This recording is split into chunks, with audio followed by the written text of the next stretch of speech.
السلام عليكم ورحمة الله تعالى وبركاته. كنتمنى أنكم تكونوا بألف خير وأحوالكم تكون طيبة. اليوم بإذن الله بغيت نشارك معكم واحد لي قالت كيجيو رائعين بواحد الطريقة اللي هي سهلة وبسيطة. ندوزو للمقادير والطريقة ديال التحضير. عندي في المقادير الدقيق 3 ديال حبات البيض، كاس ديال السكر، كاس ديال الزيت، عندي ساشيه ديال الفاني، خمارة الحلوى، معلقه كبيره ديال العسل، عندي القشره ديال الحامضه، وعندي شويه ديال الملحه. ندوزو للطريقه ديال التحضير. هنا اول حاجه كناخذ 3 ديال الحبات ديال البيض مع كاس ديال السكر، شويه د الملحه. كنخدموا داك السكر مزيان مع البيض. من بعد كنضيفوا الساشيه ديال الفاني وكنبداو نضيفوا الزيت،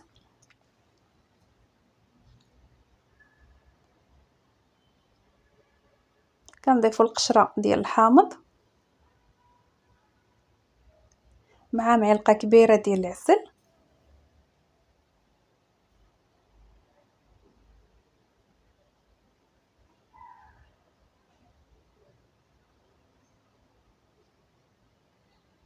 من بعد كنضيفوا الدقيق. هنا باش ناخذوا العبار بالضبط عبرت بواحد الزلافه كما شفتوا. كنضيف من الزلافه الاولى وكنحرك بالفوي. هي كتعاون مزيان. ملي كتحسوا ان الخليط ثقل كتحيدوها. هنا ضفت خماره وحده ديال الحلوى. بالنسبه للدقيق ممكن تعوضوه بالدقيق الفارينه اولا تعوضوه بالدقيق الكامل. انا كل مره شنو كندير، بغيتو تحيدوا الفورص عوضوه بالدقيق الكامل كيجي زوين. هنا عمرت الزلافه الثانيه، كنبقى نضيف واحد الكميه وكنجمع حتى نحصل على القوام اللي بغيت.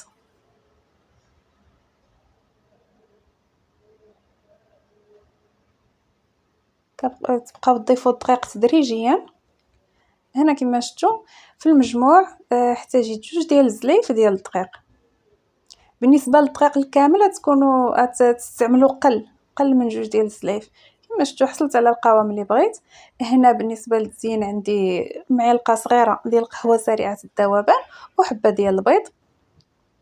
كنخلطهم مزيان. من بعد خديت لاطه اللي دخليها الفران، كنشكل على شكل كره. بالنسبه للحجم كيبقى اختياري. كنطلقهم شويه بيدي وكنحطهم في اللاطه.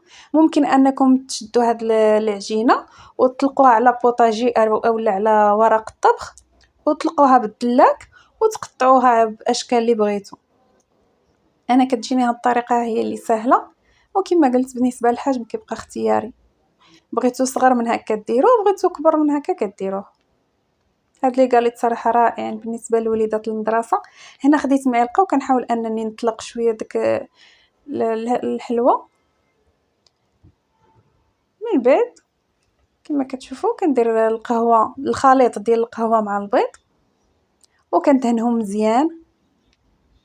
بعض المرات كندير حتى 2 ديال الدهنات. وهنا خديت فورشيط وكندير شريطات كما شفتوا على الحلوى. فهاد الوقيته الفران راه سخون. هنا من بعد ما كملت الكميه دخلت اللاطه الفران.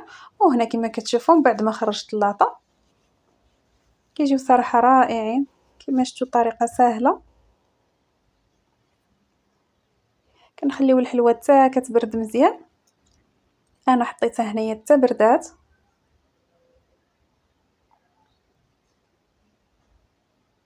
من بعد ما بردات درتها في الطبق ديال التقديم وكيكون هذا هو الشكل النهائي ديال لي غاليط.